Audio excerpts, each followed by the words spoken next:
కవిత పైన కేసీఆర్ రగిలిపోతున్నారట. అర్ధరాత్రి వరకు కూడా కేసీఆర్ అటు కవిత విషయం పైన తన ఫామ్ హౌస్ లో చాలా కీలకమైన నేతలతో అర్ధరాత్రి వరకు కూడా మంతనాలు జరిపారట.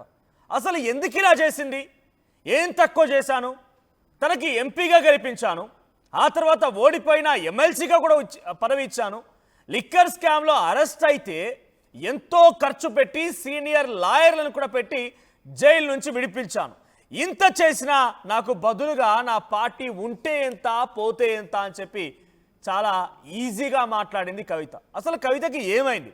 తనని ఎవరైనా మానిటర్ చేస్తున్నారా? బ్యాక్ ఎండ్ నుంచి ఎవరైనా పని చేయిస్తున్నారా? తను ఈ రకంగా మాట్లాడడం ఏంటి? నన్ను సైతం క్వశ్చన్ చేసే విధంగా కవిత మాట్లాడేటువంటి స్థైర్యం ఎలా చేయగలుగుతోంది? ఎందుకింత మొండిగా ప్రవర్తిస్తోంది? పార్టీ గురించి నిరంతరం శ్రమించేటువంటి కార్యకర్తలో కవిత కూడా ఒకరు. అనేక సందర్భాల్లో పార్టీకి చాలా బ్యాక్ ఎండ్గా ఉన్నారు, పార్టీకి వెన్నుదన్నుగా నిలబడ్డ సందర్భాలు కూడా ఉన్నాయి. ఎన్నికల్లో ప్రచారం చేశారు, రకరకాలుగా పార్టీలో తను కూడా వివిధ విభాగాల్లో వివిధ కష్ట సమయాల్లో పనిచేసి సందర్భాలు కూడా ఉన్నాయి.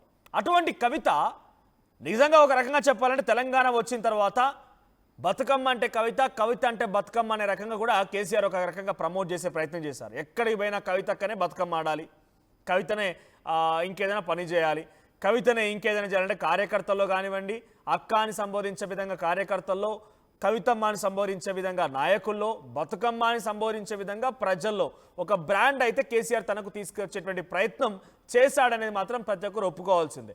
అటువంటి సిచ్యువేషన్ నుంచి ఎందుకు ఇప్పుడు తన పార్టీ నుంచి వెళ్ళిపోగానే సంబరాలేంటి, డప్పు చప్పుళ్ళేంటి, పటాసులు పేల్చడాలేంటి, ఇవన్నీ మామూలు విషయాలా?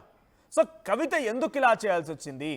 కవితకు ఏం తక్కువ చేసిన రకంగా ఒక రకంగా ఆయన ఆవేశంతో రగిలిపోతూనే ఆవేదన భరితంగా కూడా కొంత ఎమోషనల్ అయ్యారట.